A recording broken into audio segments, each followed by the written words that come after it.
ನಮಸ್ಕಾರ ಸ್ನೇಹಿತರೆ. ಶಿಕ್ಷಕರ ನೇಮಕಾತಿ ಕರ್ನಾಟಕದಲ್ಲಿ ಶಿಕ್ಷಕರ ನೇಮಕಾತಿಗೆ ಸಂಬಂಧಿಸಿದಂತೆ ಹೊಸ ನಿಯಮಗಳು 2026 ಪ್ರಕಟಿಸಲಾಗಿದೆ.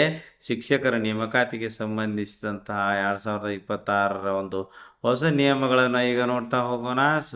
ಈಗ ಈ ಒಂದು ಹೊಸ ನಿಯಮಗಳಿಗೆ ಸಂಬಂಧಿಸಿದಂತೆ ಕರ್ನಾಟಕ ಶಾಲಾ ಶಿಕ್ಷಣ ಇಲಾಖೆಯಲ್ಲಿ ವಿವಿಧ ಬೋಧನಾ ಹುದ್ದೆಗಳ ನೇಮಕಾತಿ ಒಂದು ಪ್ರಕ್ರಿಯೆಯಲ್ಲಿ ಮಹತ್ವದ ಬದಲಾವಣೆ ತರಲು ರಾಜ್ಯ ಸರ್ಕಾರ ಕರ್ನಾಟಕ ಶಿಕ್ಷಣ ಇಲಾಖೆ ಸೇವೆಗಳು ಸಾರ್ವಜನಿಕ ಶಿಕ್ಷಣ ಇಲಾಖೆ ಕೆಲವು ಬೋಧನಾ ಹುದ್ದೆಗಳ ನೇಮಕಾತಿ ವಿಶೇಷ ನಿಯಮಗಳು 2026 ಎಂಬ ವಿಶೇಷ ನಿಯಮಗಳನ್ನು ರೂಪಿಸಿರುತ್ತದೆ. ಶಾಲಾ ಶಿಕ್ಷಣ ಇಲಾಖೆಯ ಅಧಿಕೃತ ವೆಬ್ಸೈಟ್ನಲ್ಲಿ ಜುಲೈ 14, 2026ರಂದು ಈ ಒಂದು ನಿಯಮಗಳ ಒಂದು ಕರಡು ಪ್ರಕಟಗೊಂಡಿದೆ. ಬಳಿಕ ರಾಜ್ಯ ಸಚಿವ ಸಂಪುಟ ನಿಯಮಗಳಿಗೆ ಅನುಮೋದನೆಯನ್ನು ಕೂಡ ನೀಡಿರುತ್ತದೆ.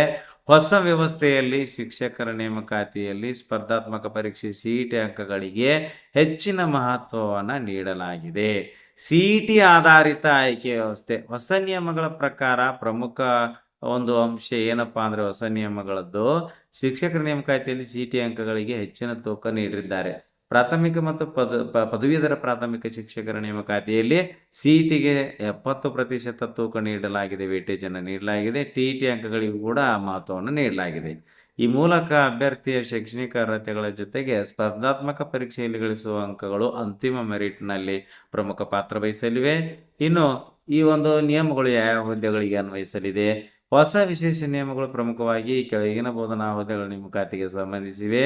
ಪ್ರಾಥಮಿಕ ಶಾಲಾ ಶಿಕ್ಷಕರು 1ರಿಂದ 5ನೇ ತರಗತಿ, ಪದವೀಧರ ಪ್ರಾಥಮಿಕ ಶಾಲಾ ಶಿಕ್ಷಕರು ಜಿಪಿಟಿ ಶಿಕ್ಷಕರು 6ರಿಂದ 8ನೇ ತರಗತಿ, ದೈಹಿಕ ಶಿಕ್ಷಣ ಶಿಕ್ಷಕರು ಗ್ರೇಡ್ 2, ಗಣಕ ವಿಜ್ಞಾನ ಶಿಕ್ಷಕರು, ಪ್ರೌಢಶಾಲಾ ಸಹ ಶಿಕ್ಷಕರು, ಪ್ರೌಢಶಾಲಾ ದೈಹಿಕ ಶಿಕ್ಷಣ ಶಿಕ್ಷಕರು ಗ್ರೇಡ್ 1 ಈ ಹುದ್ದೆಗಳ ಒಂದು ನೇಮಕಾತಿ ಪ್ರಕ್ರಿಯೆಗೆ ಪ್ರತ್ಯೇಕ ನೇಮಕಾತಿ ಪರೀಕ್ಷೆ ಆಯ್ಕೆ ಪ್ರಾಧಿಕಾರವನ್ನ ನಿಯಮಗಳಲ್ಲಿ ನಿರ್ದಿಷ್ಟಪಡಿಸಲಾಗಿದೆ. ಮತ್ತು ಈ ಎಲ್ಲ ಹುದ್ದೆಗಳ ನೇಮಕಾತಿ ಪ್ರಾಧಿಕಾರ ಯಾರು? 1ರಿಂದ 5ನೇ ತರಗತಿಯ ಪ್ರಾಥಮಿಕ ಶಾಲಾ ಶಿಕ್ಷಕರು, 6ರಿಂದ 8ನೇ ತರಗತಿಯ ಪದವೀಧರ ಪ್ರಾಥಮಿಕ ಶಾಲಾ ಶಿಕ್ಷಕರು ಮತ್ತು ದೈಹಿಕ ಶಿಕ್ಷಣ ಶಿಕ್ಷಕರು ಹಾಗೂ ಗಣಕ ವಿಜ್ಞಾನ ಶಿಕ್ಷಕರ ಹುದ್ದೆಗಳಿಗೆ ಸಂಬಂಧಿಸಿದಂತೆ ಆಯಾ ಜಿಲ್ಲೆಯ ಜಿಲ್ಲಾ ಶಿಕ್ಷಣ ಇಲಾಖೆಯ ಉಪನಿರ್ದೇಶಕರು DDPI ಆಡಳಿತ ಇವರು ನೇಮಕಾತಿ ಪ್ರಾಧಿಕಾರಿಯಾಗಿರುತ್ತಾರೆ. ಪ್ರೌಢಶಾಲಾ ಶಿಕ್ಷಕರು ಮತ್ತು ಪ್ರೌಢಶಾಲಾ ದೈಹಿಕ ಶಿಕ್ಷಣ ಶಿಕ್ಷಕರ ಹುದ್ದೆಗಳಿಗೆ ಸಂಬಂಧಿಸಿದಂತೆ ಆಯಾ ಶೈಕ್ಷಣಿಕ ವಿಭಾಗದ ವಿಭಾಗೀಯ ಜಂಟಿ ನಿರ್ದೇಶಕರು ನೇಮಕಾತಿ ಪ್ರಕ್ರಿಯೆಯಲ್ಲಿ ಪ್ರಮುಖ ಪ್ರಾಧಿಕಾರಿ ಆಗಿರುತ್ತಾರೆ. ಇದಲ್ಲದೆ ನೇಮಕಾತಿ ಉದ್ದೇಶಕ್ಕಾಗಿ ಶಾಲಾ ಶಿಕ್ಷಣ ಇಲಾಖೆಯ ಆಯುಕ್ತರ ಅಧ್ಯಕ್ಷತೆಯಲ್ಲಿ CAC ಕೇಂದ್ರೀಕೃತ ದಾಖಲಾತಿ ಘಟಕ ಸೆಂಟ್ರಲೈಸ್ಡ್ ಅಡ್ಮಿಷನ್ ಸೆಲ್ ಪರೀಕ್ಷಾ ಪ್ರಾಧಿಕಾರವಾಗಿ ರಚಿಸುವ ವ್ಯವಸ್ಥೆಯನ್ನು ನಿಯಮಗಳನ್ನು ಕೂಡ ಒಳಗೊಂಡಿದೆ. ಇನ್ನು ಕನಿಷ್ಠ 21 ವರ್ಷ ನೇಮಕಾತಿಗೆ ಅರ್ಜಿ ಸಲ್ಲಿಸಲು ಅಭ್ಯರ್ಥಿಯು ಕೊನೆಯ ದಿನಾಂಕಕ್ಕೆ ಕನಿಷ್ಠ 21 ವರ್ಷ ವಯಸ್ಸನ್ನು ಪೂರ್ಣಗೊಳಿಸಿರಬೇಕು.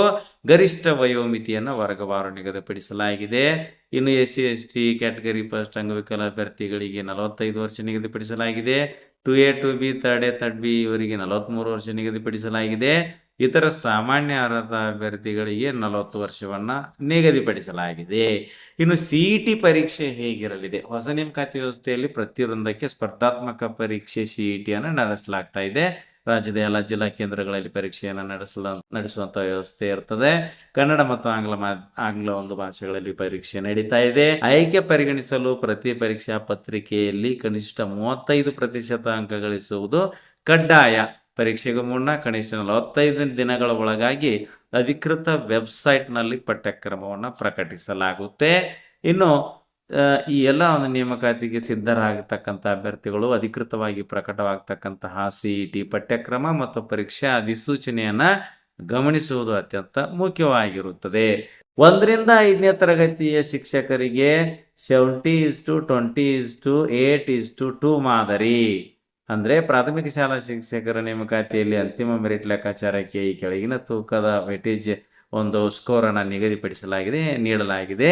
CET 70%, TET ಪತ್ರಿಕೆ ಒಂದಕ್ಕೆ 20%, PUCಗೆ 8%, ಶಿಕ್ಷಣ ಕೋರ್ಸ್ಗೆ 2%, TCH ಅಥವಾ DEDಗೆ 2%. ಈ ರೀತಿಯಾಗಿ ಇದು 1 to 5th ಒಂದು ಶಿಕ್ಷಕರ PhD ಶಿಕ್ಷಕರ ನೇಮಕಾತಿಗೆ ಸಂಬಂಧಿಸಿದಂತೆ.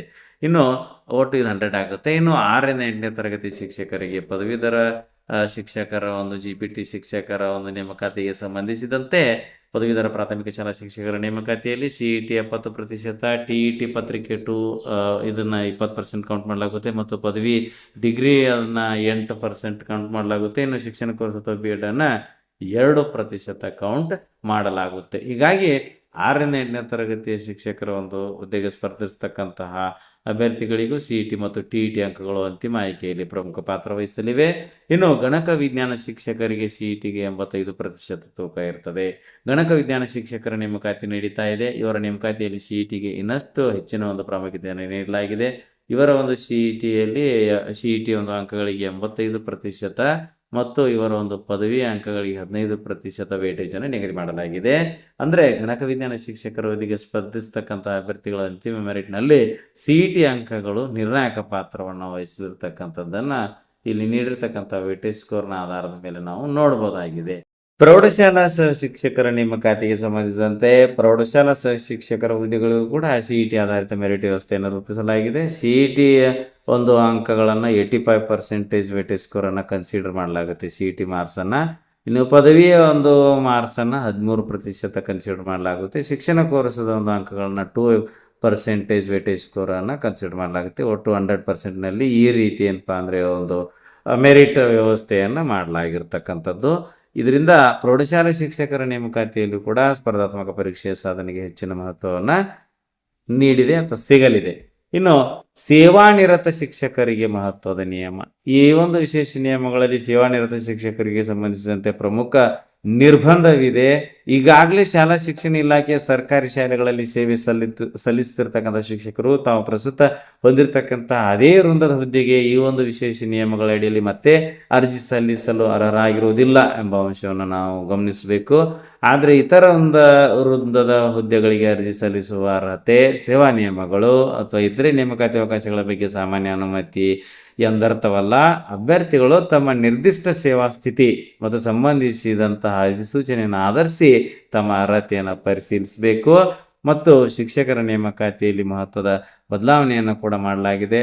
ಹೊಸ ವ್ಯವಸ್ಥೆಯ ಒಟ್ಟಾರೆ ಉದ್ದೇಶವು ನೇಮಕಾತಿಯಲ್ಲಿ ಸ್ಪರ್ಧಾತ್ಮಕ ಪರೀಕ್ಷೆಯ ಒಂದು ಸಾಧನೆಗೆ ಹೆಚ್ಚಿನ ಮಹತ್ವವನ್ನು ನೀಡುವುದು. ಈ ಹಿಂದೆ ಶೈಕ್ಷಣಿಕ ಅರ್ಹತೆಗಳ ಅಂಕಗಳಿಗೂ ಗಮನಾರ್ಹ ತೂಕವಿದ್ದರೂ ಹೊಸ ವ್ಯವಸ್ಥೆಯಲ್ಲಿ CET ಮತ್ತು TET ಒಟ್ಟಾಗಿ ಅಂತಿಮ ಮೆರಿಟ್ನಲ್ಲಿ ಪ್ರಮುಖ ಸ್ಥಾನ ಪಡೆಯುತ್ತವೆ. ಹೊಸ ವ್ಯವಸ್ಥೆಯನ್ನು ಹೆಚ್ಚು ಪರೀಕ್ಷಾ ಆಧಾರಿತ ಮತ್ತು ಮೆರಿಟ್ ಆಧಾರಿತ ಒಂದು ನೇಮಕಾತಿ ಮಾದರಿಯತ್ತ ಸಾಗತಕ್ಕಂಥ ಕ್ರಮವೆಂದು ವರದಿಗಳು ವಿವರಿಸಿವೆ. ಇನ್ನು 15,000 ಶಿಕ್ಷಕರ ನೇಮಕಾತಿಗೆ ದಾರಿ.